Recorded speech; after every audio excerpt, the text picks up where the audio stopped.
Dieu, nous voulons te remercier encore une fois pour tous les beaux moments que nous passons en ta compagnie.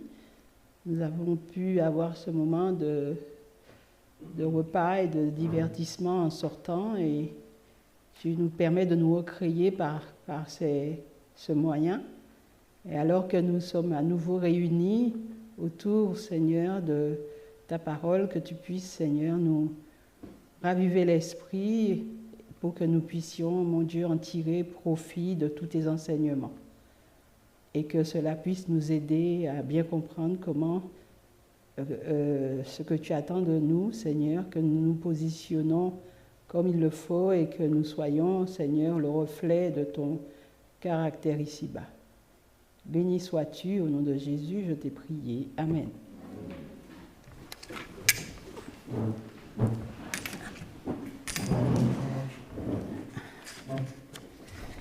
Donc, il a fait un point aussi concernant la méthodologie. Qu'est-ce qu'il a dit?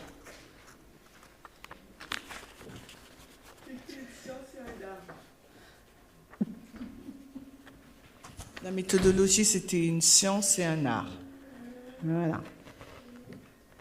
Qu'il ne faut surtout pas que l'on s'imagine que dans l'expression de l'art intervient l'interprétation, loin de là, parce que l'art doit aussi être contrainte à la partie scientifique.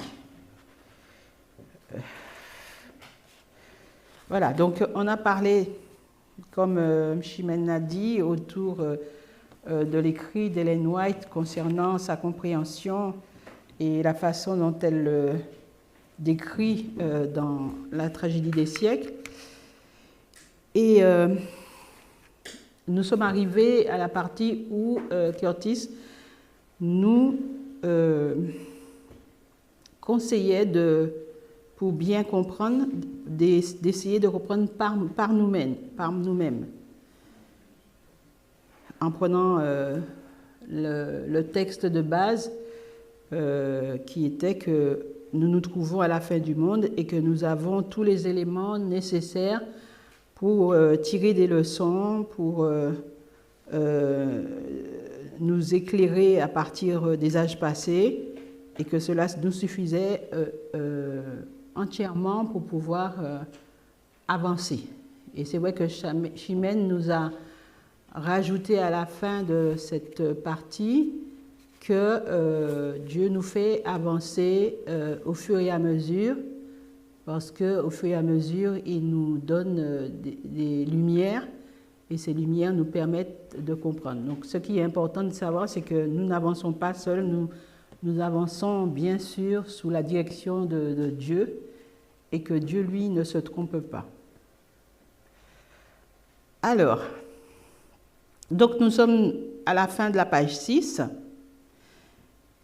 et nous lirons juste le petit paragraphe que Marie-Hélène avait lu pour qu'elle puisse argumenter ce qu'elle avait à dire. Donc, si nous voulons être sûrs de bien comprendre les prophéties, nous devons mettre de côté Ellen White et essayer de comprendre les choses par nous-mêmes. Ça va sur Zoom? Vous êtes en phase avec nous? Oui, Dina, on suit. Super. Je suis. Alors, parmi nous, donc, certains scientifiques seraient capables de décrire un peu mieux ce que je m'apprête à décrire. Il ou elle expliquerait comment ils parviennent à une conclusion à ce sujet. Donc, parmi nous, il y a des scientifiques, n'est-ce pas?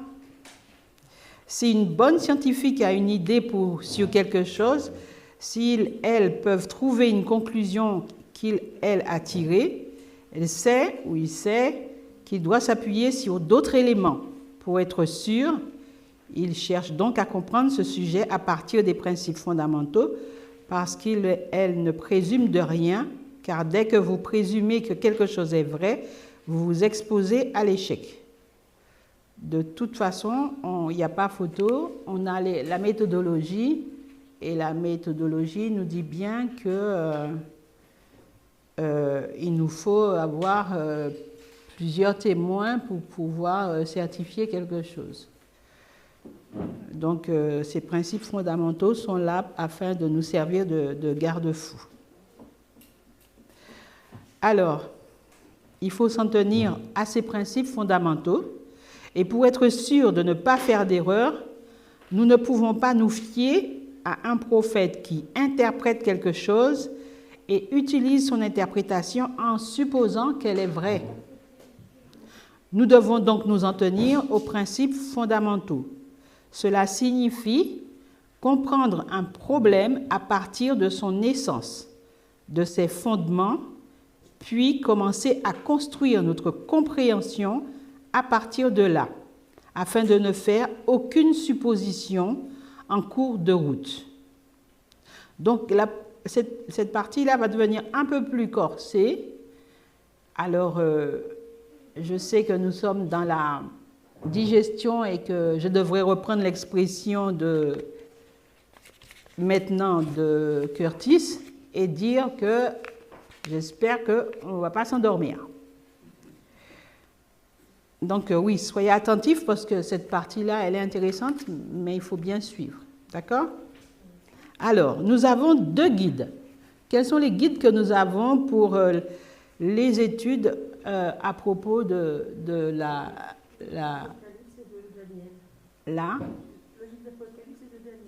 oui, le livre de Daniel et de l'Apocalypse. Je répète pour elle parce qu'on ne l'a pas entendu.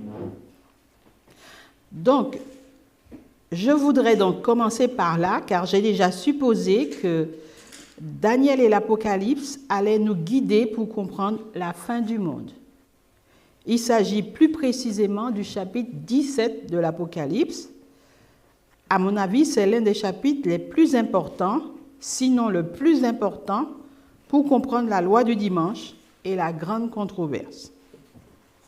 Je dis cela parce que si vous le comparez à tous les autres chapitres et livres qui parlent de la montée et de la chute des royaumes, c'est le seul endroit où vous pouvez trouver cela et le décomposer en plusieurs parties. Donc, est-ce que quelqu'un veut faire une réflexion avant de poursuivre? Non, on continue? On continue. On va faire la comparaison entre Jean et Daniel. C'est là que vous pouvez comprendre ces choses isolément, que vous pouvez les examiner en détail, puis passer à une application. Lorsque vous passez à d'autres chapitres, comme le chapitre 13 de l'Apocalypse et les livres de Daniel 7, 8, 9 et 2, vous voyez un conglomérat d'entités où tout est simplement regroupé, car les détails ne sont pas les points que ces prophètes veulent faire valoir. Mais Jean se rend compte qu'il doit vous raconter cette histoire d'un point de vue qui n'a jamais été abordé auparavant. Et ce point de vue va décomposer cette chose. On continue? Attends, cette chose, c'est quoi? Alors,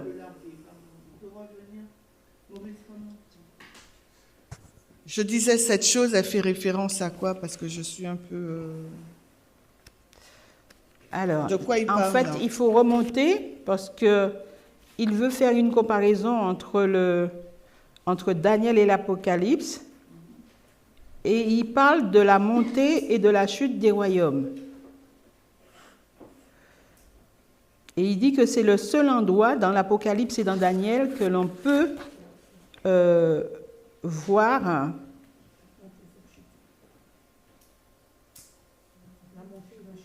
la montée et la chute des royaumes.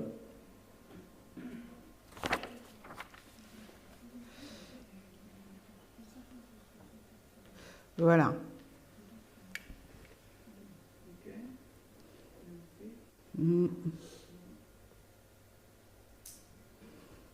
Alors, j'en étais où?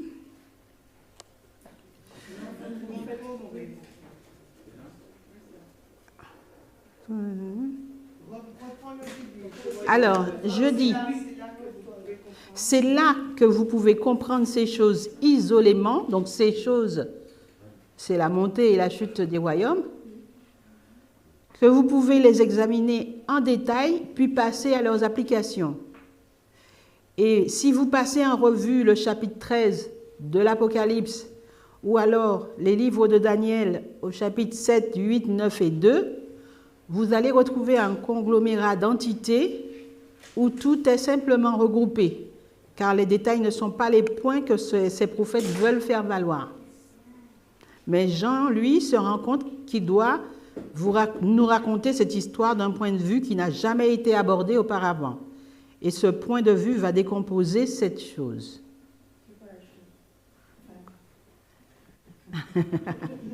Tu reposes la même question?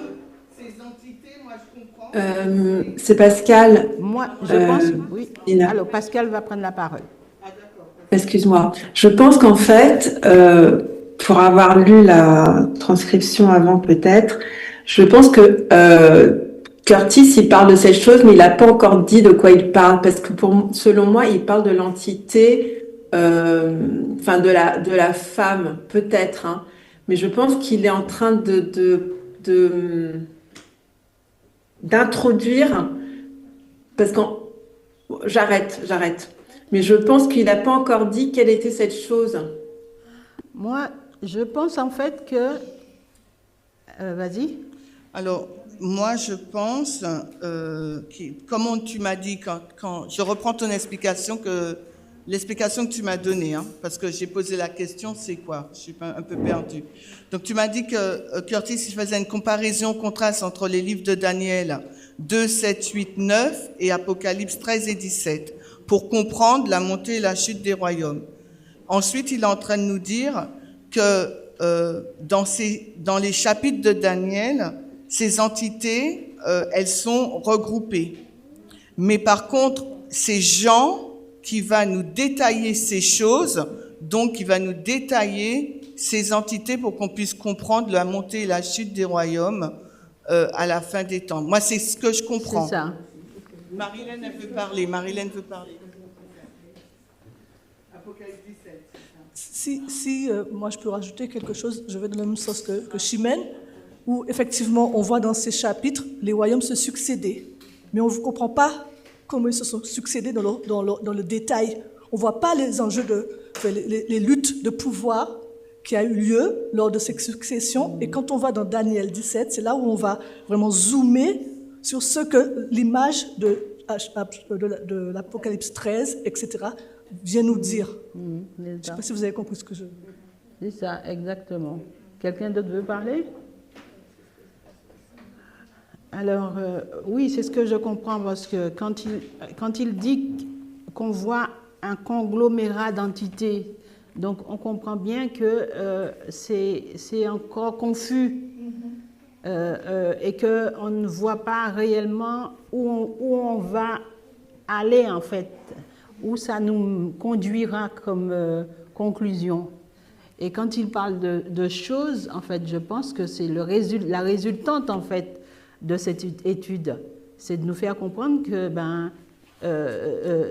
là où il nous emmène, c'est pour notre dispensation et il nous conduira donc effectivement dans le septième royaume qui monte. Donc il parle de la montée et de la chute. Dans le détail de la progression de ce royaume et comment les luttes se passent pour que ce royaume puisse arriver à son existence pleine. À travers les entités. Hein. Oui. À travers les entités. C'est à travers les entités qu'on voit dans ces différents passages. Il va nous donner les détails de ces entités. C'est ce que tu comprends aussi, Marilène? Ok, ouais. Ouais. Alors, on continue. la femme, la bête et les têtes dans l'Apocalypse 17. Donc, Ariane a donc passé une partie de la matinée à définir 3 des éléments présents dans l'Apocalypse 17, la femme, la bête et les têtes. Et donc, il dit, Curtis, je vais donc faire de même, mais peut-être en les décrivant d'une manière différente, sachant que chacune d'entre nous cherche à définir correctement ces entités. Cela devrait nous montrer à tous à quel point il est important de bien comprendre les choses, car cela façonne et modèle votre compréhension des royaumes de la loi du dimanche.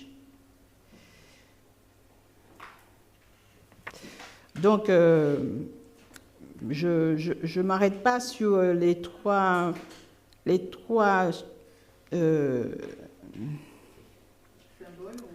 pas symboles,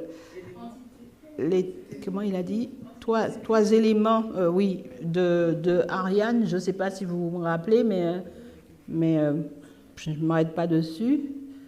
Je sais que je l'avais pris lors des études au camp meeting international, j'avais bien noté ces 3 éléments. Mais bon, on va continuer. Quelqu'un voulait dire quelque chose? Non? Non? Alors, on continue.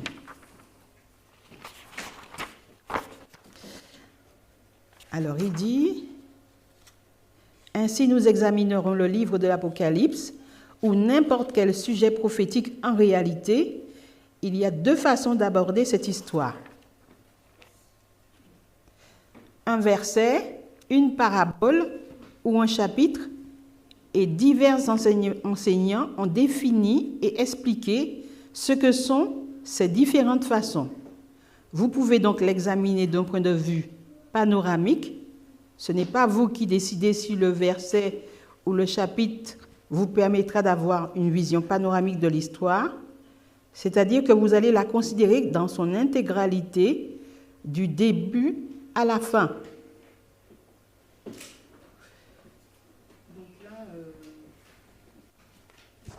Donc là, il explique, si vous comprenez comme moi, il explique ce qu'est la vision panoramique. C'est ça, hein? Voilà.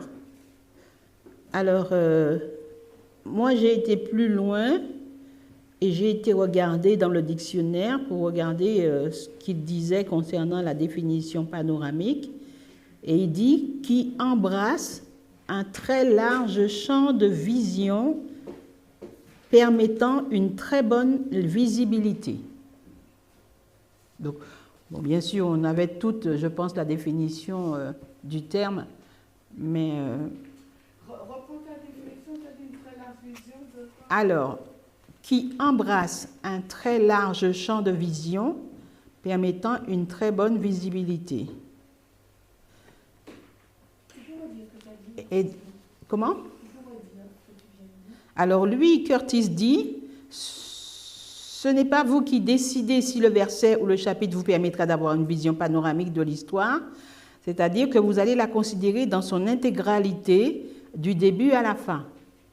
Et le dictionnaire dit que la vision panoramique embrasse un très large champ de vision permettant une très bonne visibilité.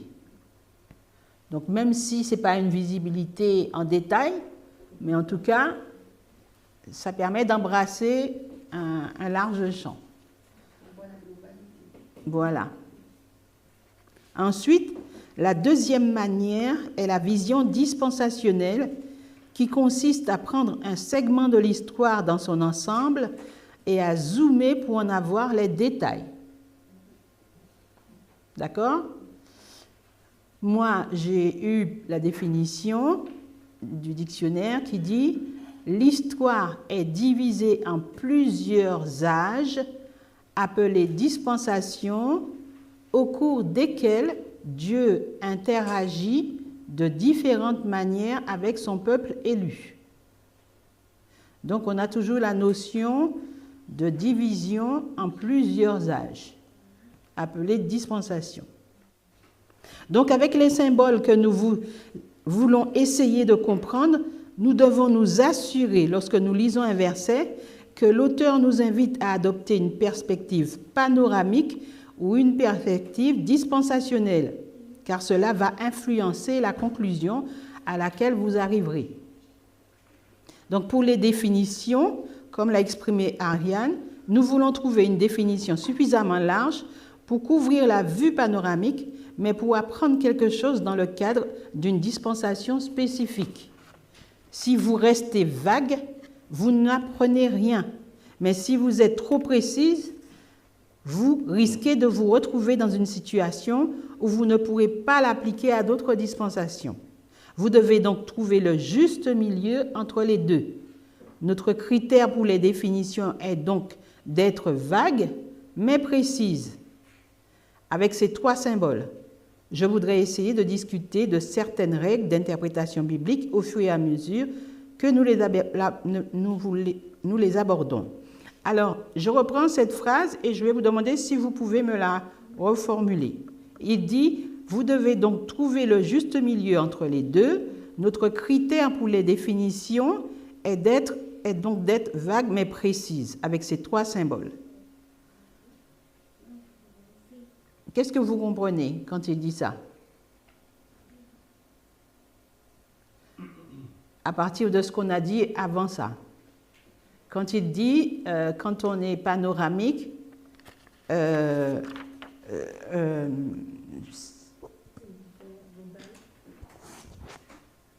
nous voulons trouver une définition suffisamment large pour pouvoir... Voilà, quand on est panoramique, on reste vague, et quand on est dispensionnel, c'est limité.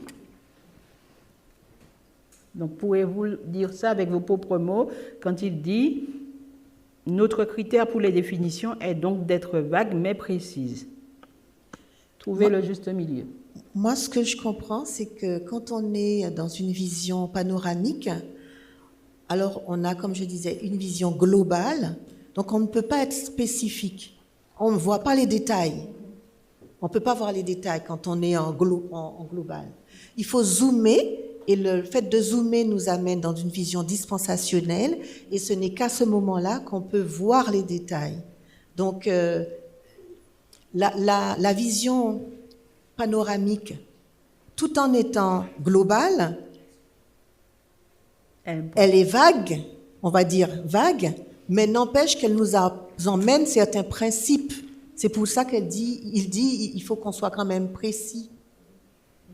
Enfin, moi, je le perçois comme ça. Elle est vague, mais elle est importante parce qu'elle nous donne des notions que nous n'aurions pas si on ne restait que dans le cadre dispensionnel. Oui, et dispensationnel. Puis, voilà. C'est la vision dispensationnelle qui va nous éclairer le plus, puisqu'on aura plus de détails. Mais si on reste que dedans, on sera limité. Oui. Parce que la vision panoramique nous donne le contexte général. C'est ça. Pour appuyer ce que dit Muriel, c'est vrai que si l'on reste dans le cadre dispensationnel, ça nous bloque, puisque c'est ce qui nous est arrivé finalement avec la loi du dimanche littérale. C'est-à-dire que dans la dispensation d'Ellen White, la loi du dimanche, c'était sabbat versus dimanche. Et nous, comme en fin de compte, on n'avait que cette vision, on n'utilisait pas le terme dispensationnel, mais comme on n'avait que cette vision et explication pour les textes bibliques, finalement, on restait coincé dans une dispensation. Alors que si on regarde au principe qui sous-tend la loi du dimanche littérale, et après, effectivement, si on retourne dans les histoires du passé et qu'on regarde à l'esclavage et qu'on regarde aux autres, entre guillemets, loi du dimanche, on comprend le principe et du coup, on regarde dans l'époque à laquelle on vit aujourd'hui, dans notre dispensation, pour voir quel est le principe, enfin, qu'est-ce qui est connecté au principe que l'on retrouve dans toutes les autres dispensations. Exact. Moi, je comprends un peu différemment que Muriel et Pascal. Moi, je comprends que... Alors, peut-être c'est la même chose, hein, mais dit différemment, vous allez me dire. Hein. Moi, ce que je comprends, c'est qu'il est en train de dire que dans la vision panoramique, la façon dont on va qualifier l'un de ces trois éléments dont on parle, la femme, la bête ou la tête, dans la vision panoramique, on va donner un mot ou une définition large. Tandis que quand on va être dans la dispensation, on va donner un mot plus précis.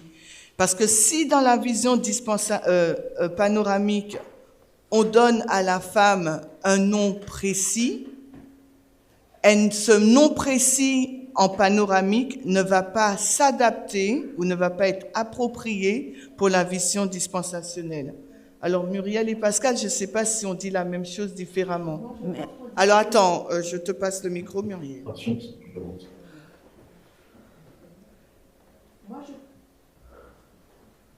Moi, je pense qu'on dit la même chose. La seule différence, c'est que toi, tu l'as illustré en parlant de la femme. Mais c'est la même chose. Moi, je vais rajouter, en fait, une autre notion, c'est la notion d'erreur, en fait.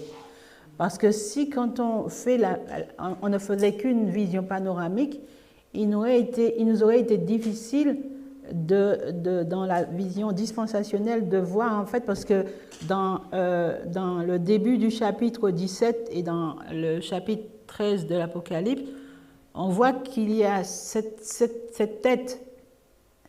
Et donc, si on associe la tête à la bête, on n'aurait pas peut-être... Enfin, c'est moi qui dis ça, hein, peut-être que c'est une grosse connerie, hein. Mais je pense qu'on ne verrait pas qu'au 6e royaume, il n'y avait pas de bête. Pour moi, c'est quand on a étudié de façon dispensationnelle, c'est ce qu'il dit en fait un peu plus loin, que quand on regarde la vision panoramique, eh bien, on n'imagine pas en fait qu'à un moment donné, il n'y a qu'une tête et puis il n'y a pas de bête. Parce que c'est une vision panoramique. Mais par contre, quand on zoome, eh bien oui, voilà, on voit qu'à la 6e tête, il n'y a pas de bête. Donc oui, eh bien, les deux sont nécessaires parce que ça peut être sujet à erreur si on n'associe pas les deux. Alors, le premier symbole exploré, la tête. Le premier symbole que je souhaite explorer est la tête. Lorsque vous examinez les Écritures, il existe selon moi deux façons d'appréhender une figure ou un symbole. Elles ne sont pas indépendantes l'un de l'autre, elles vont de pair, mais je souhaite les décrire séparément. Vous trouverez peut-être une autre façon d'appréhender un symbole. Voici comment je le comprends. Ainsi, si vous lisez un symbole dans un passage conformément aux instructions de William Miller, vous pouvez obtenir ce symbole et le retrouver tout au long de la Bible.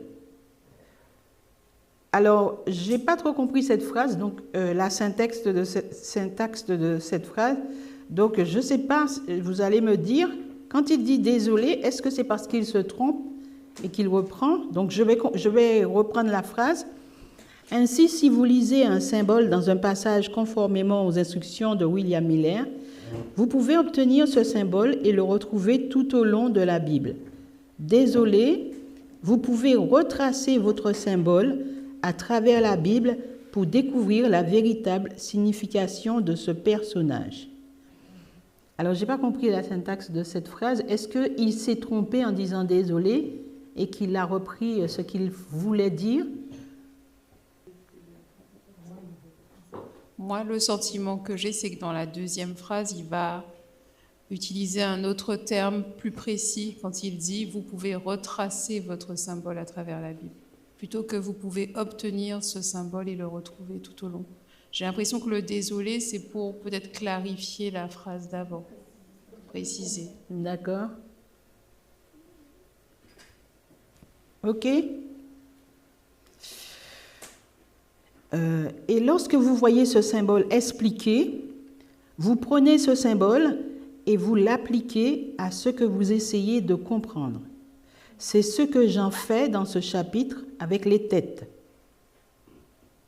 Donc, pour bien comprendre, bon, on va prendre Apocalypse 17 et les versets 9 et 10. On va lire ensemble.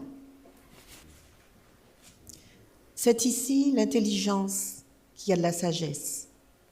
Les 7 têtes sont 7 montagnes sur lesquelles la femme est assise. Ce sont aussi 7 rois, 5 sont tombés, un existe, l'autre n'est pas encore venu, et quand il sera venu, il doit rester peu de temps. OK?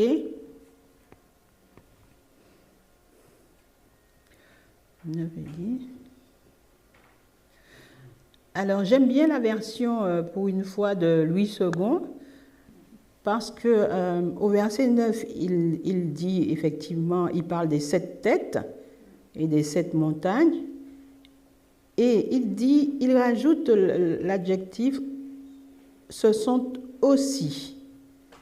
Ce sont aussi 7 rois. Alors que verset 10, il dit, il y a 7 rois, 5 sont tombés, etc. Bon, ça c'est moi.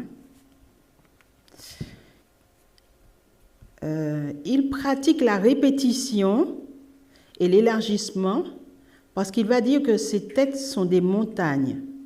Et il va dire que ce sont des rois dans les versets suivants. On est d'accord ? Les 7 têtes sont 7 montagnes. Et c'est pour ça, en fait, que je vous ai dit que j'aime bien la version de Louis II, parce qu'il dit « et ce sont aussi 7 rois ». Donc, c'est pour dire que vraiment, il ajoute une répétition sur les 7 montagnes. Il pratique la répétition et l'élargissement, parce qu'il va dire que ces têtes sont des montagnes, et il va dire que ce sont des rois dans les versets suivants. Vous avez donc cette séquence temporelle que Jean vous donne.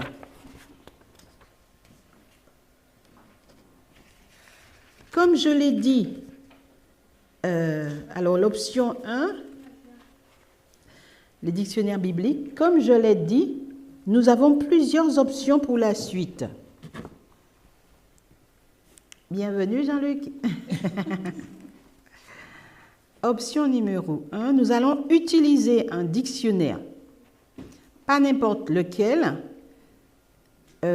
dictionnaire amusant que vous trouverez, mais vous serez contraint pour comprendre l'hébreu, cet hébreu et ce grec qui parle, c'est-à-dire Jean et Daniel, de suivre un théologien rigoureux qui a fait le travail d'interprétation de ce grec et de cet hébreu en anglais.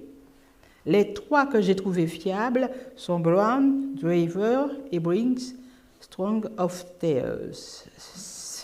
Ces 3 dictionnaires que vous allez utiliser vous aideront à définir le terme que vous cherchez à comprendre. Alors, comprendre le mot « roi ». Le mot que je veux comprendre est celui de « roi ». Lorsque j'en parle des rois, si vous regardez dans votre Strong, vous trouverez un code de référence attribué à ce mot. Pour ce mot grec, c'est le numéro G935. Et le mot grec est celui-ci. Il écrit le mot basilus. Mais un point important que note le dictionnaire Strong est que la racine de ce mot vient de la notion de fondement du pouvoir. Il examine donc l'origine de ce mot et suggère qu'il repose sur cette idée de fondement du pouvoir. Le mot « roi ». On est d'accord? C'est donc une façon de procéder. Oui.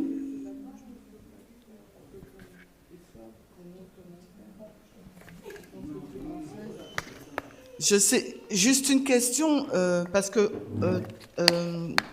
tu as lu comment on doit faire, mais en lisant, on ne l'a pas montré, mais je pense que, est-ce que tout le monde sait comment on cherche? Comment? Comment on cherche la Strong, tout le monde sait à aujourd'hui où Maurice il va montrer C'est Apocalypse 17, 10. C'est le mot roi. Donc, tu sais bien ça. Hein? Donc, Curtis, il nous dit qu'il a été dans le mot roi pour trouver la définition dans le grec. C'est ça, Dina, hein, Oui. il a dit. Oui. OK.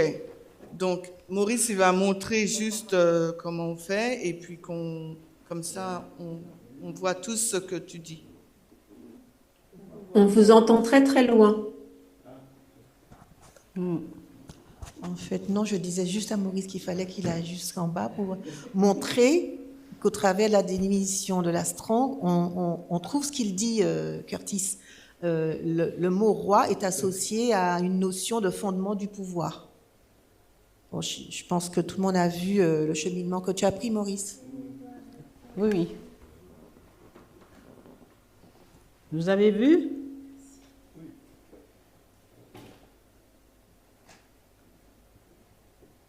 Et il y a le terme basilus en hébreu.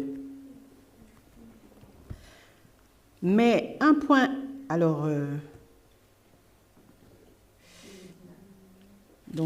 l'option numéro 2, la Bible, comme je l'ai suggéré, consiste à rechercher vos symboles dans la Bible.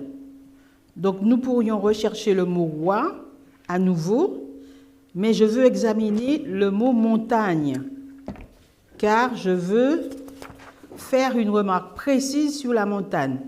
Vous pouvez vous reporter à différents versets pour essayer de comprendre ce que la montagne signifie pour vous. Vous avez affaire à un symbole, c'est la méthodologie que nous employons. Dans votre esprit, vous devez donc comprendre quelles sont les règles et l'engagement lorsque vous manipulez la symbologie. Le verset auquel je veux me référer est Exode 15, verset 17. Donc le verset est tout juste en bas. Quelqu'un veut le dire?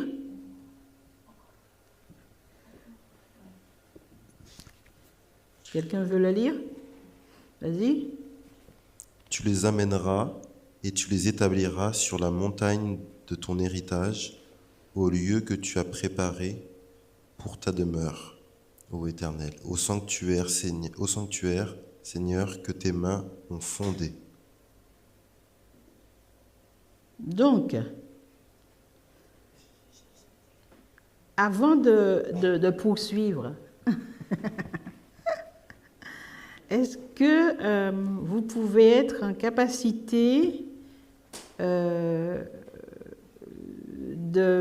m'expliquer dans ce verset, puisque c'est une référence qu'il a pris, et c'est la méthodologie que nous employons pour comprendre les termes dans la Bible. Qu'est-ce que vous comprenez donc par le thème montagne de ton héritage dans ce verset? Dina, moi j'ai une question. En fait, je ne comprends pas comment est-ce qu'on passe de la Strong et là il arrive à Exode 15. Quoi? Alors, donc, dans un premier temps, il a donné deux explications. Une explication par des dictionnaires qui sont des dictionnaires spécifiques parce qu'ils définissent, ils ont étudié l'hébreu et le grec pour donner les définitions exactes. Et donc, il a pris la définition du Strong, de la Strong. Donc, du coup, on sait très bien que c'est une référence parmi les références. Et ensuite, il dit qu'il nous faut ensuite utiliser la méthodologie de la Bible, qui est d'expliquer le terme par la Bible elle-même. Donc, c'est ce que nous sommes en train de faire. Est-ce que nous sommes en train de parler dans la définition de la Strong? Nous avons vu que le mot roi signifiait pouvoir, hein, le fondement d'un pouvoir. Et là, nous sommes maintenant avec la montagne, puisque le verset nous parle au départ de cette montagne et ensuite il répète en disant cette roi. Donc, est-ce que ce verset vous permet d'avoir la notion de la compréhension de ce mot montagne? tu les introduiras et tu les planteras sur la montagne de ton héritage. Ma question est comment il a fait pour trouver Exode 15? Parce que quand on va dans la Strong, en ce qui concerne le mot montagne, on ne trouve pas... Alors non, il n'a pas été dans la Strong pour trouver le mot montagne. Hein. Non, il a dit que dans divers versets de la Bible... C'est pas ma question. Comment? Ma question est, tout à l'heure, pour trouver roi, la définition, on est allé dans la Strong. Oui. On a trouvé la définition. Ensuite, pour montagne, quand on applique le même schéma, même s'il dit qu'il faut aller dans la Bible, Oui. comment est-ce qu'il arrive à trouver Exode 15, verset 17? C'est ça ma question. Parce que quand on va dans la Strong pour montagne, on ne trouve pas cette référence. Ah, d'accord. je Mais vais je répondais à ta question. Je répondais quand même à ta question en te disant qu'il n'a pas utilisé la Strong pour trouver le verset. Il a donné un verset tout simplement où se situait le mot montagne. Il a donné un verset parmi tant d'autres. C'est ce qu'il a fait, oui, en fait. En fait, moi, ce que je comprends, c'est que, Abby, tu sais, à un moment donné, on a lu Apocalypse 17, les versets 9 et les versets 10. Et dans ces deux versets, on a vu qu'il était fait référence. Il était dit, on va le reprendre, que les rois sont aussi, les 7 rois, non pas là encore, les 7 têtes sont aussi 7 montagnes. Donc, lui, il cherche à définir roi. Donc, dans un premier temps, il va dans la Strong. Il aurait pu chercher roi aussi dans la Bible, mais comme Apocalypse dit déjà que roi égale à montagne, donc il cherche montagne. C'est ce que je comprends qu'il a fait.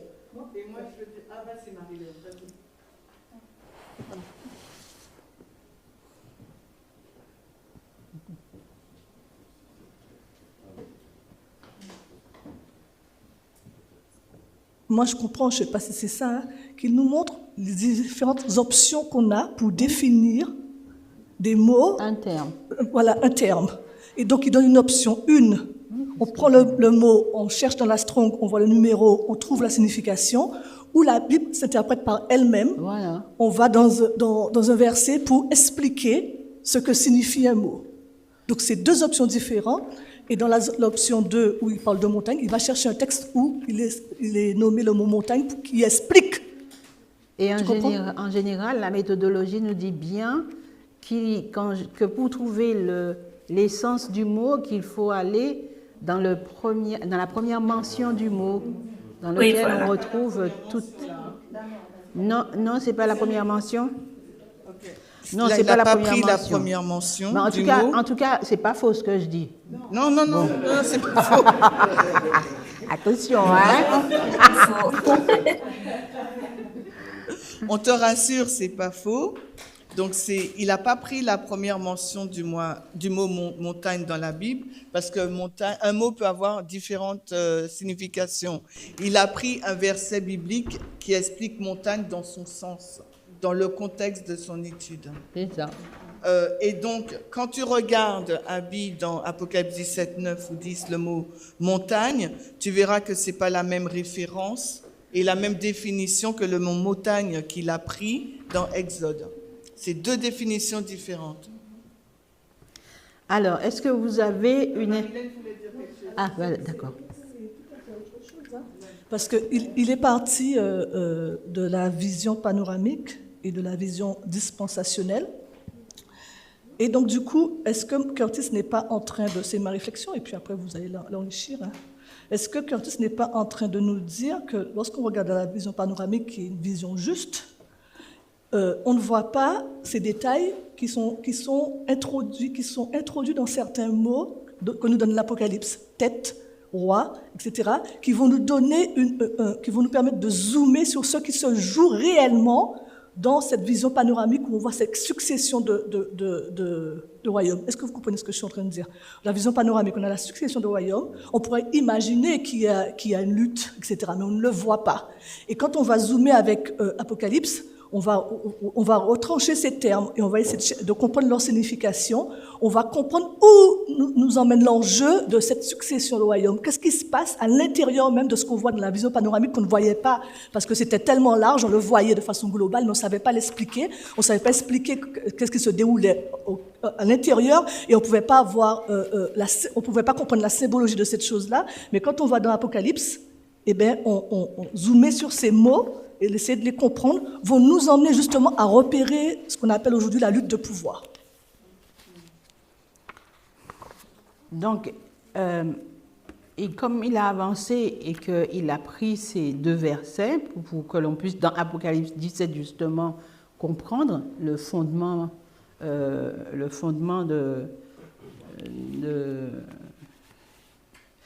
ne me rappelle plus, de pouvoir, voilà.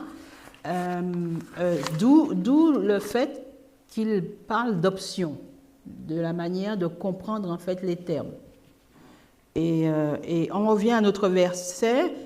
Est-ce que vous êtes en mesure avant qu'on lise la fin,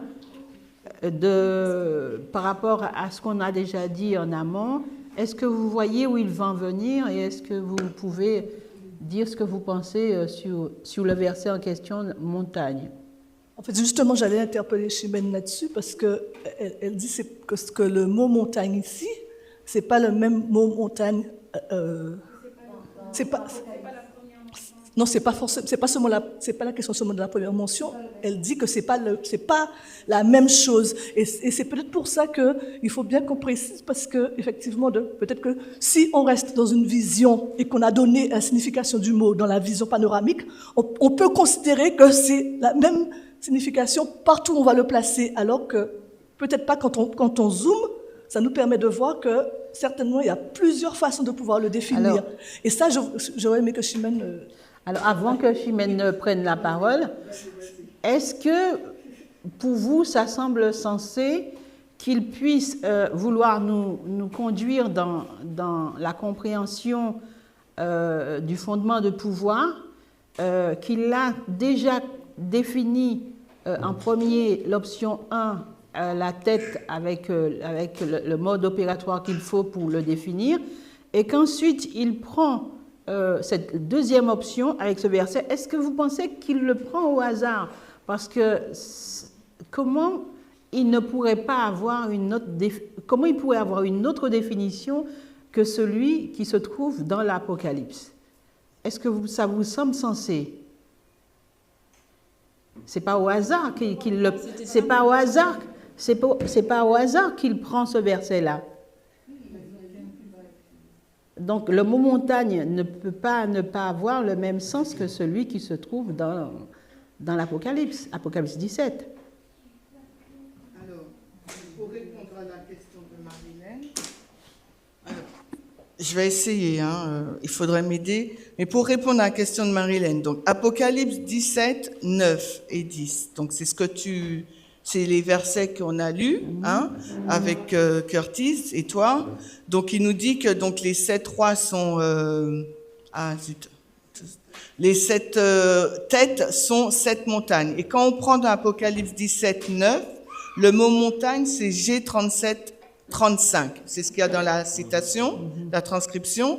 Et là, si on regarde dans la Thayers, l'un des trois dictionnaires qu'on a lu, qu'il a mentionné, donc ça veut dire une montagne dans le sens littéral, d'accord.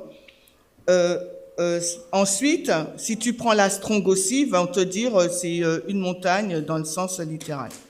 Donc dans le contexte, on dit 7 têtes sont 7 montagnes, donc 7 montagnes littérales, mais c'est ce que ça nous dit, mais on sait qu'aussi il y a un sens symbolique, puisque Apocalypse, c'est un livre symbolique. Ok. Après, quand tu retournes dans le texte que lui t'a donné, Exode 15-17, là, la référence, c'est en hébreu, puisque c'est de l'Ancien Testament, c'est la référence pour montagne, c'est H20, 22. Et là, on nous dit, donc, c'est une image, c'est une représentation d'une tête, déjà dans l'hébreu. dans l'ancien hébreu, il nous dit c'est une représentation d'une tête, mais après il va le mettre dans le sommet de quelque chose inanimé. Ancien hébreu, donc c'est le dictionnaire hébraïque. D'accord? Donc ils vont te dire que c'est une représentation d'une tête, c'est une montagne ou une vallée qui n'est pas inanimée, mais dont la tête montre le sommet d'un paysage, d'accord? Mais ensuite, quand tu vas, donc ça c'est le dictionnaire hébraïque, et quand tu vas dans la BDB, Brown Driver Briggs, ou bien dans la Strong, on te dit que c'est soit une montagne, une vallée, mais après on te dit aussi, ça peut être aussi dans un sens figuré, donc quelque chose de figuré, une rangée de vallées. Donc en fin de compte, ces deux dictionnaires-là te donnent non pas le sens, te donnent le sens littéral, mais te disent de le regarder aussi au niveau figuré. Donc c'est pour ça que lui, quand il prend Exode 15, 17, il va pas le lire comme une montagne au niveau littéral, comme Thayer nous le dit dans l'Apocalypse, il va le prendre au niveau figuré. Donc, quand il dit « tu vas les introduire », donc moi je lis en anglais là, « tu vas les introduire et les planter dans ta montagne de ton héritage », là, on doit prendre montagne, non pas au niveau littéral, mais au niveau figuré spirituel. Voilà. Donc, qu'est-ce que signifie une montagne, la montagne de ton héritage? On comprend que c'est, comme on a déjà nos biais, on sait que c'est le royaume de Dieu parce qu'on peut le mettre en parallèle avec Ésaïe 12, je crois, qui dit que Dieu, il est sur le mont du septentrion, le mont nord, quoi. Tu vois? Donc, c'est juste... C'est ça. C'est comme ça que je le comprends. Après, peut-être que je me trompe, mais c'est comme ça que je le comprends. Mais c'est pour ça, en fait, que je vous disais, et peut-être que vous n'avez pas compris, parce que j'ai l'impression d'avoir parlé... voilà, je sens quand c'est un peu trouble. Mais c'est pour ça que je disais qu'il ne nous emmène pas, malgré tout, par hasard dans ce verset. Parce que même si le terme a une définition littérale, mais en même temps, on sent qu'il y a une figure, en fait, à travers la phrase, en tout cas. La phrase dans son entier montre que c'est une figure, ça symbolise en tout cas une puissance, un royaume, quand Dieu le dit à Moïse. Alors, on va dans sa compréhension à Curtis. Si vous lisez bien cela, vous verrez que Moïse traverse la mer Rouge et que Dieu va établir un royaume dans cette nouvelle demeure. Cette montagne est un royaume. La raison pour laquelle je voulais aller à cet endroit, parce que cela n'a rien à voir avec le sujet que nous voulons comprendre, le contexte est complètement différent. Moïse célèbre la victoire de Dieu sur l'Égypte. Nous sortons donc ce symbole de son contexte d'origine et nous pouvons l'utiliser où nous le voulons. Alors, c'est là en fait que Curtis veut nous conduire. C'est dans la symbologie en fait, parce qu'il y a eu, durant le camp meeting, un flou concernant l'utilisation de la symbologie. Voilà, c'est ça. Et c'est là où il nous... Je rebondissais sur ce que tu disais, c'est-à-dire retirer un symbole de son contexte, voilà. Comme par exemple dans Exode, voilà. Là, et le replacer ailleurs. Voilà. Et donc, c'est vrai que certains disaient que ce n'était pas possible, on ne pouvait pas faire ça. Et c'est dans cette explication qu'il nous conduit. Souvent, au fond de nous, nous pensons que nous sommes limités par le contexte d'où provient le symbole. Voilà. Donc, on va partir dans son explication concernant la symbologie.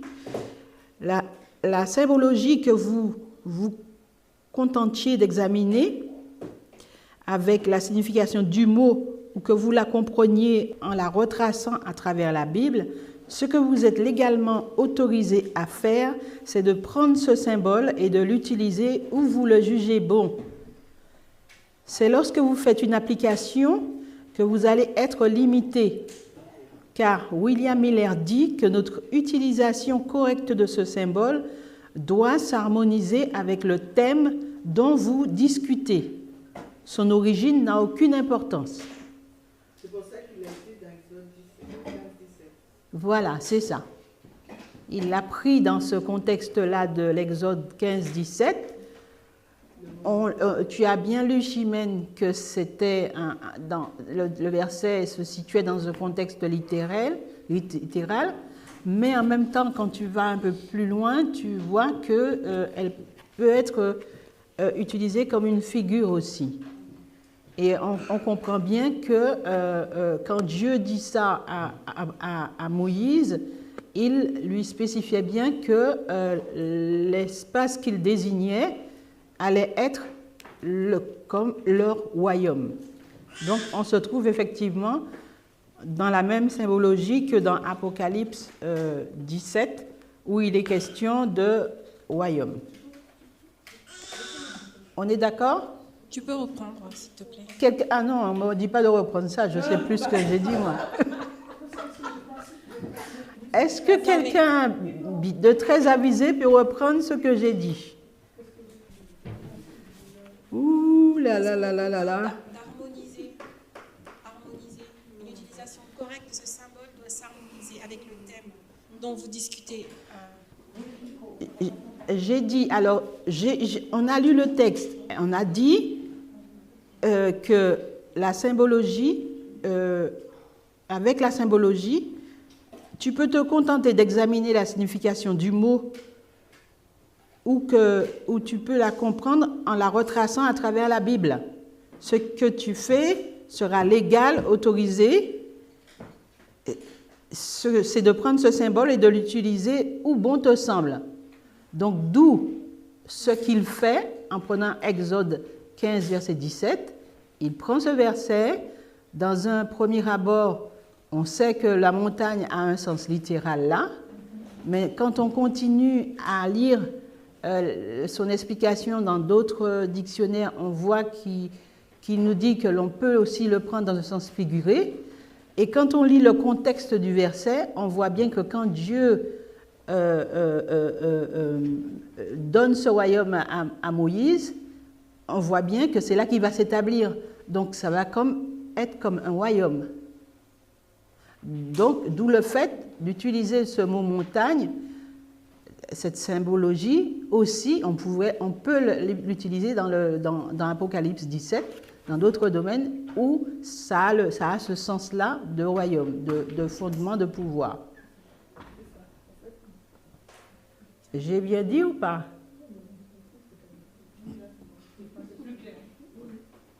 Oui? Bon. Un exemple. Comment? Un exemple. Oui. Tu voulais parler? T'es sûr? Un exemple tout bête. Un mot a plusieurs significations. Disons que tu vas prendre le mot lion. On sait que c'est le lion, dans le contexte littéral, c'est un animal sauvage. Mais là, si tu le places dans le contexte de Apocalypse, le mot lion, tu vas pas le placer comme étant le lion dans la jungle. Tu es obligé de prendre le sens symbolique du mot lion. Donc, pour prouver que le mot lion peut avoir une connotation symbolique, tu iras dans Daniel pour montrer que le mot lion, ou bien, veut dire Babylone aussi. Le lion de Juda. Non, mais voilà. Donc là, tu vas pas prendre le lion de la tribu de Juda, puisque dans la chute et la montée des royaumes. Ça va pas, ce contexte, cette signification du mot lion de la tribu de Juda ne va pas dans ce contexte-là. Par contre, le lion Babylone, la tête d'or, le lion, tout ça, c'est lion Babylone, je sais même plus, bref. Donc, ça va dans la montée et la chute des royaumes. Donc, tu vas plutôt prendre cette signification, cette définition imagée, lion égale Babylone, pour le mettre dans le contexte de Apocalypse 17, pour comprendre que Babylone est montée mais a chuté. Exact. Vas-y, Marie-Hélène.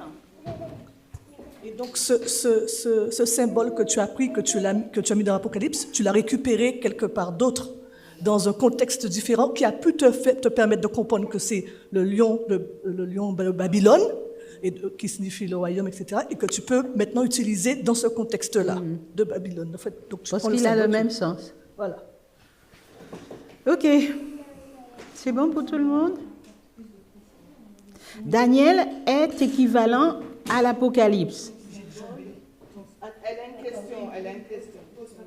Alors, je demandais si la symbologie dans ce sens-là, elle apporte plus de précision, elle nous donne plus d'informations, c'est ça? Oui.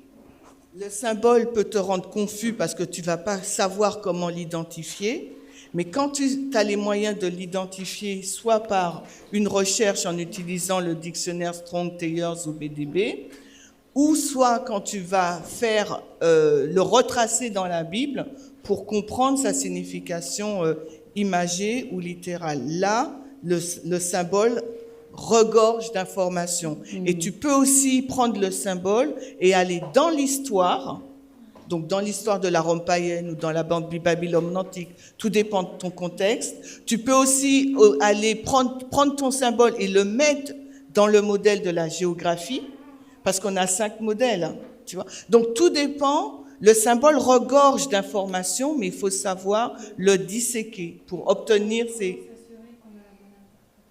Comment s'assurer qu'on a la bonne interprétation? Mais en fait, c'est dans l'exemple que Chimène a donné. C'est-à-dire que moi, j'ai parlé du lion de Juda et elle m'a dit non. Elle a pris celui de Babylone parce que Babylone est dans la situation de chute et de montée du royaume. Dans notre thème, le thème Dans le thème qu'on étudie, dans le contexte. Et l'une des règles de Muller, il me semble, c'est Maurice qui aime me dire cette règle-là tout le temps. L'une des règles de Muller, il faut que rien ne se contredise, c'est ça que tu me dis? Quand tu vas chercher ton symbole oui, et le mettre... c'est ça. C'est que quand tu vas prendre ton symbole et le retracer dans la Bible, il ne faut pas qu'il y ait d'incohérence dans ce que tu vas dire. Il ne faut pas qu'ils se contredisent.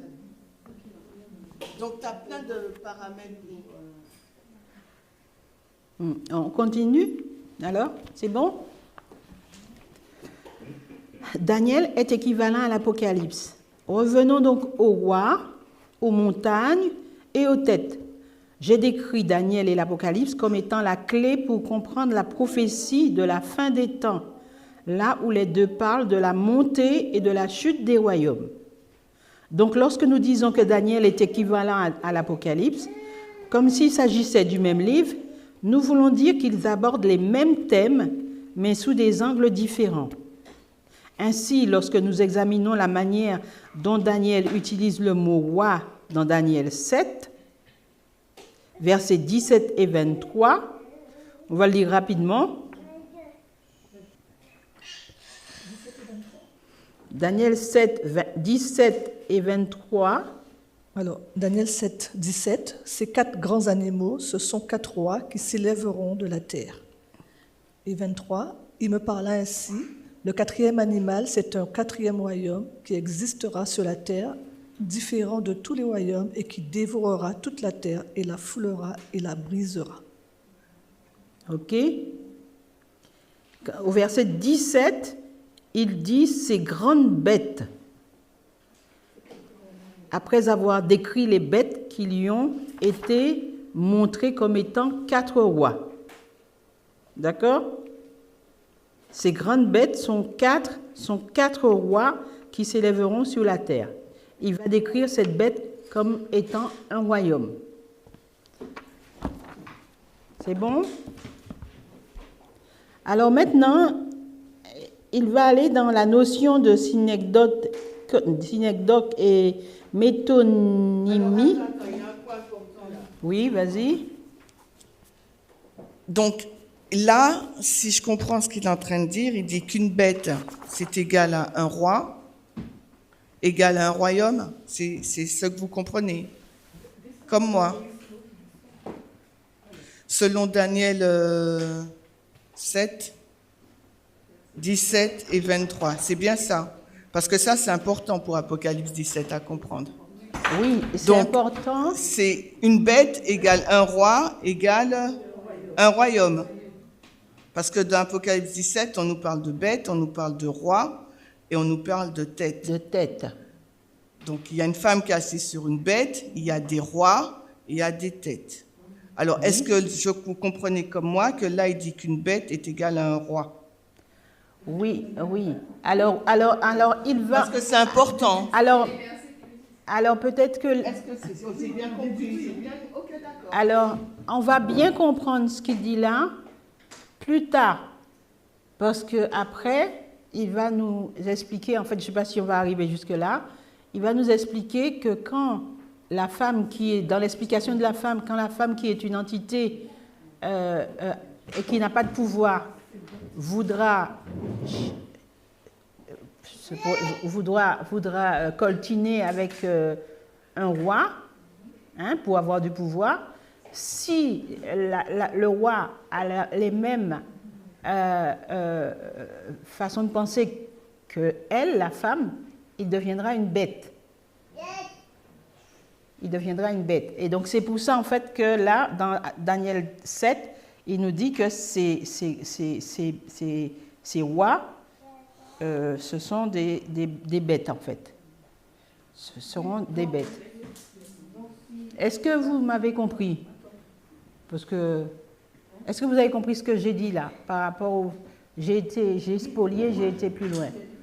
Si je veux rester juste dans ce qu'on vient de voir là, si je veux rester uniquement dans ce qu'on vient de voir là, selon les versets 17 et 23 de Daniel 7, eh bien, les grandes bêtes peuvent représenter aussi bien des rois que des royaumes.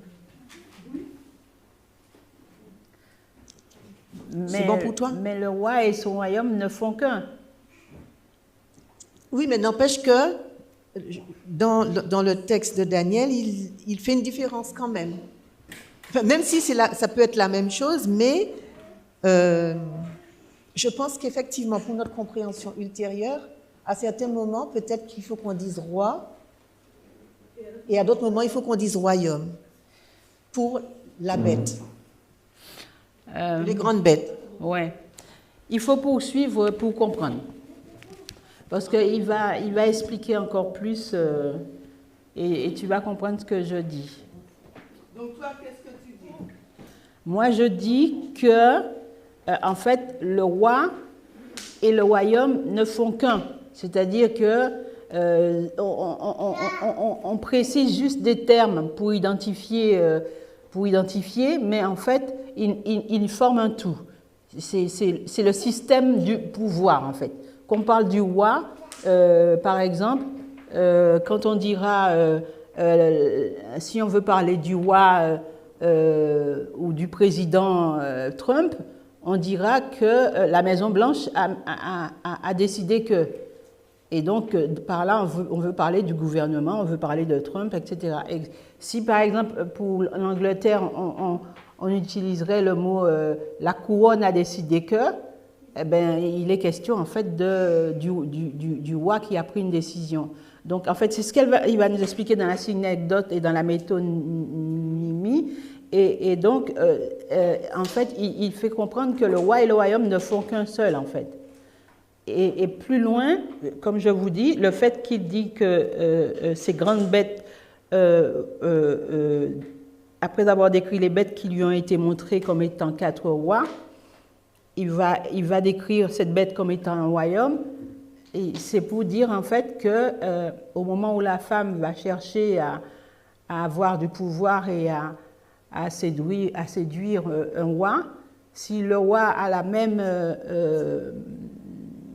le même état d'esprit qu'elle, et ben, il épousera son état d'esprit à la femme et il deviendra une bête. Et donc, d'où le fait que, on verra plus loin. Si on n'a pas le temps d'arriver jusque-là, vous continuerez à le voir, mais en tout cas, il exprime comme ça. Donc, alors, je passe le paragraphe là parce que ça ne nous concerne pas. Je vais dans la définition de la synecdoque. Pour vous rafraîchir la mémoire, sachant que vous toutes ne m'avez pas pris au sérieux, je vais vous donner la définition de ces deux mots. une synecdoque est une figure de style dans laquelle une partie est utilisée pour représenter le tout ou vice-versa. D'accord? Vous comprenez donc une partie de quelque chose et la définition de la synecdoque, je reprends pour vous rafraîchir la mémoire, sachant que vous toutes ne m'avez pas pris. Bon, je vais vous donner la définition de ces deux mots. Une synecdoque est une figure de style dans laquelle une partie est utilisée pour représenter le tout ou vice-versa. Vous prenez donc une partie de quelque chose et vous vous référez à cette petite partie comme représentant l'ensemble. Vous devez être sûr de la partie que vous allez utiliser, car si vous choisissez la mauvaise partie, cela pourrait conduire à un cas où cette partie n'est pas égale à l'ensemble. D'accord? Et donc, la définition de la métonymie. Une métonymie consiste à prendre un mot et à le changer pour faire simple. La définition officielle est donc une figure de style dans laquelle un mot ou une expression est remplacée par un autre mot ou une autre expression qui lui est étroitement liée, plutôt que d'utiliser son propre nom. Un exemple serait, si vous lisez un article de presse disant, bon voilà ce que je vous disais, si vous lisiez un article de presse disant que la Maison-Blanche avait une annonce, il est question de quoi en réalité? Il ne s'agit pas du bâtiment, il s'agit de la fonction gouvernementale, ou que les personnes addictes pourraient se trouver parmi nous, ou pour les personnes qui sont addictes parmi nous, et vous dites que quelqu'un est accro à la bouteille. Cela ne fait pas référence à la bouteille au sens littéral. Il peut s'agir simplement d'un bébé accro au lait. Oui, je sais, vous pensez vous en amener. Ou un autre exemple, la couronne des sidras, il ne s'agit pas de la couronne au sens littéral, elle représente autre chose, la monarchie dans ce cas-là. OK? Donc, quand on a affaire à la symbologie, c'est similaire à la métonymie. C'est clair?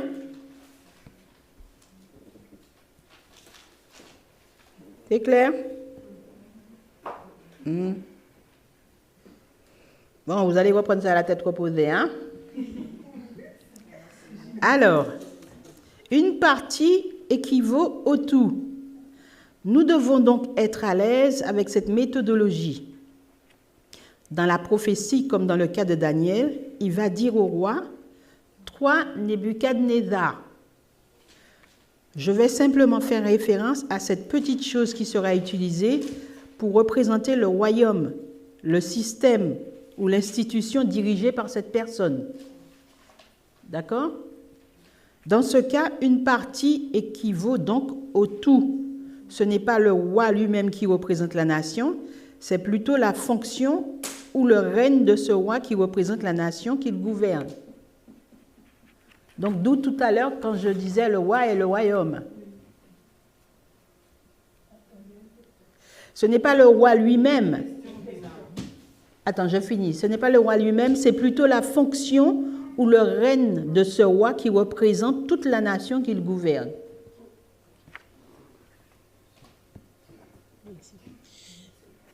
Je comprends tout à fait, hein, je comprends tout ce qui est indiqué, mais l'intervention de Muriel me pose question quand même. Je disais que je comprends tout ce qu'il explique, Curtis, mais l'intervention de Muriel me pose question. Est-ce qu'il n'y aurait pas quand même une nuance, ou est-ce qu'on ne pourrait pas faire une nuance entre le roi et le royaume? Dans le sens que, c'est moi qui pars dans ma réflexion, hein. Par exemple, en France, on peut avoir un président, mais avec un gouvernement qui est différent de la vision du président. Par exemple, en France, on peut avoir un gouvernement, un président de droite et un gouvernement de gauche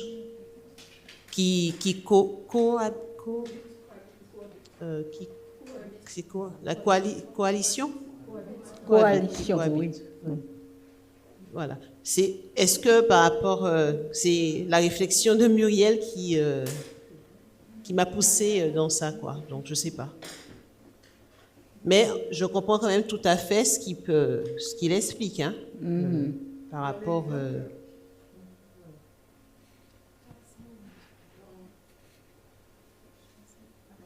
Dans l'exemple que Béatrice elle a pris en France, le président et qui cohabite avec l'Assemblée générale, avec le gouvernement ne sera pas le royaume. Le royaume, ça sera la France. Parce que le royaume, quand tu prends Babylone, Nebuchadnezzar, c'est le roi, et il est le roi du royaume de Babylone. Donc nous, le Macron, c'est le roi, le président du royaume de la France.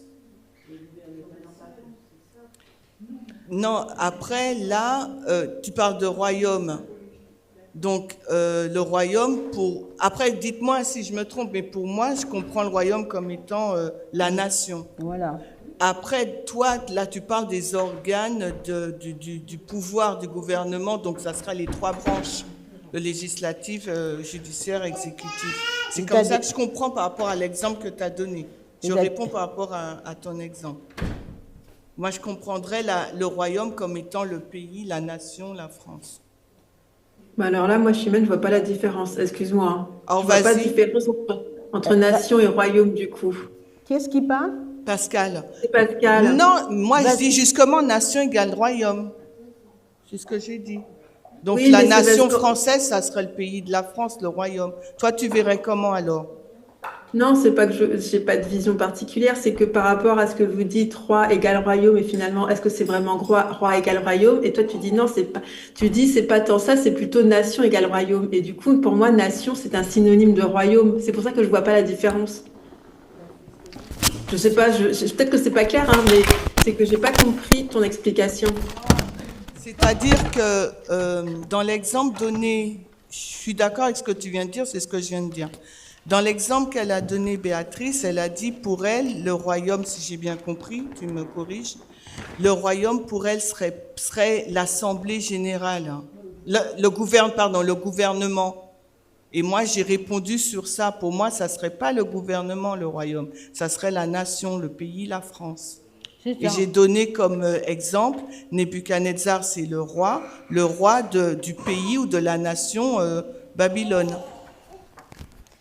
Moi, dans l'exemple qu'il donne, Curtis, quand il dit toi Nebuchadnezzar et il dit que finalement c'est pas Nebuchadnezzar en tant que personne, mais c'est en tant que c'est la fonction. Et donc du coup, moi je mettrais plutôt, je sais pas si j'ai tort, hein, mais du coup je mettrais plutôt fonction égale royaume.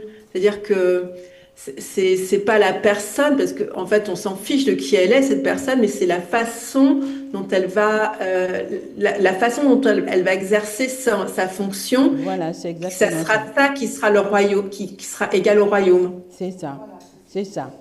C'est ça, parce qu'en fait,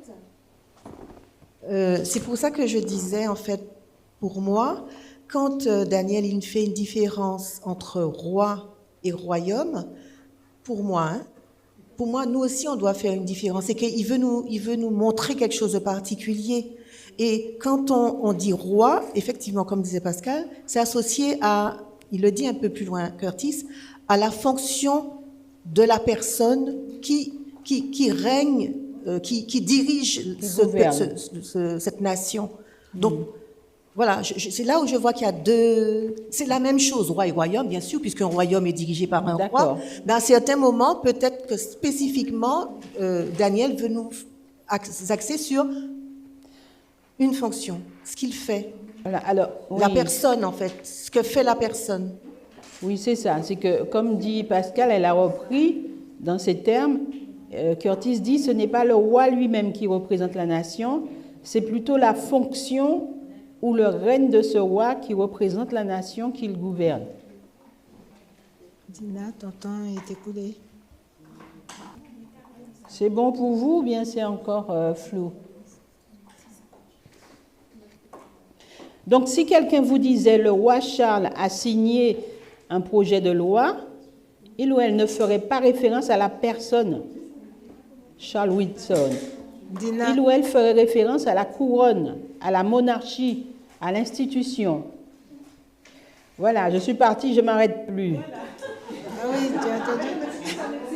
Ton temps est écoulé. Je finis avec le dernier paragraphe. Hein? Non. Je termine avec le dernier paragraphe. Il y a quelque temps, nous avons appris ce que sont les institutions. Un système structuré et durable, c'est plus que de simples bâtiments physiques ou une organisation, c'est un ensemble de règles, de normes et de rôles établis. Voilà. Donc, dans cette deuxième partie, pour finir, qu'est-ce qui peut résumer? On s'est attaché à quoi? À faire quoi?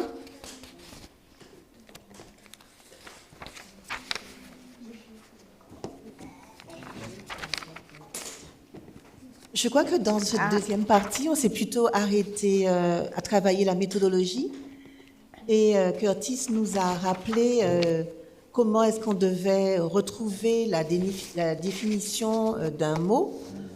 La première méthode, c'est en utilisant les dictionnaires, notamment la Strong, mais c'est aussi en retraçant, en permettant à la Bible de s'expliquer par elle-même, donc en trouvant la définition du mot dans d'autres textes de la Bible, mais il nous a sensibilisés sur le fait qu'il nous fallait faire attention justement à la symbologie, parce que en prenant un mot, on doit faire attention au contexte pour pouvoir l'appliquer dans un autre texte. Parce qu'on peut prendre un mot dans un texte, utiliser cette définition et l'appliquer ailleurs, mais pour cela, il faut faire attention au contexte. Et c'est pour ça qu'il nous a donné l'exemple d'Exode 17, je crois, ou 15, et 15 en comparaison avec Apocalypse 17, les versets 9 et 10. Et après, je laisse la place à quelqu'un d'autre pour la suite. Je sais. Après, donc, pour pouvoir encore mieux comprendre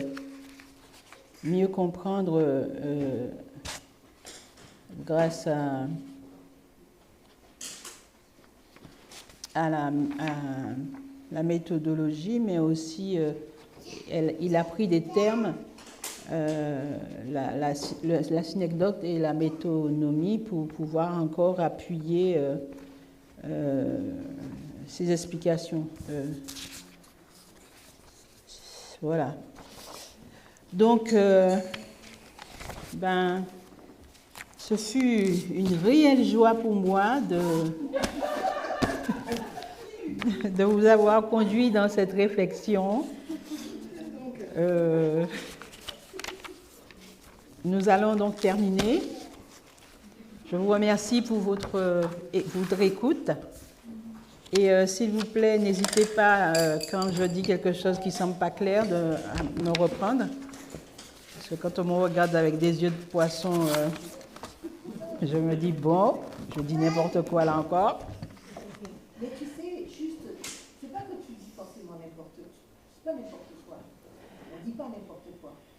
C'est-à-dire que dans la façon dont tu l'as peut-être exprimé, peut-être que je n'ai pas compris, et donc du coup, on te demande de répéter, mais tu ne dis pas n'importe quoi, et moi j'estime qu'on ne dit jamais n'importe quoi.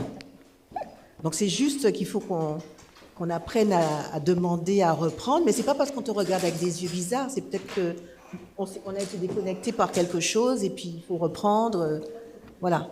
Okay. Mais on ne dit pas n'importe quoi. Merci, c'est gentil, Muriel, de me rassurer. Alors, pour terminer, je vais demander à notre ancien Maurice de nous conduire dans la prière finale du sabbat.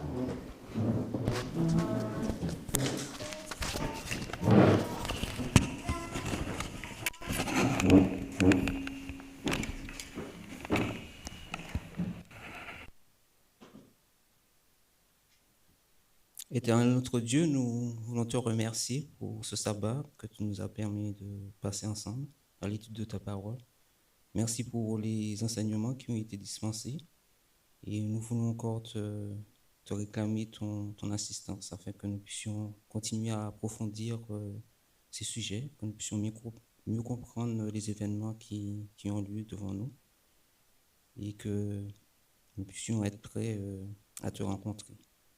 Nous te remercions pour ce moment et nous voulons nous remettre entre tes mains pour la semaine qui va commencer, que tu puisses nous garder, nous fortifier et que nous puissions avoir l'assurance de ta présence. Nous te remettons toutes choses et nous t'avons prié dans le nom et par les mérites de ton Fils Jésus. Amen.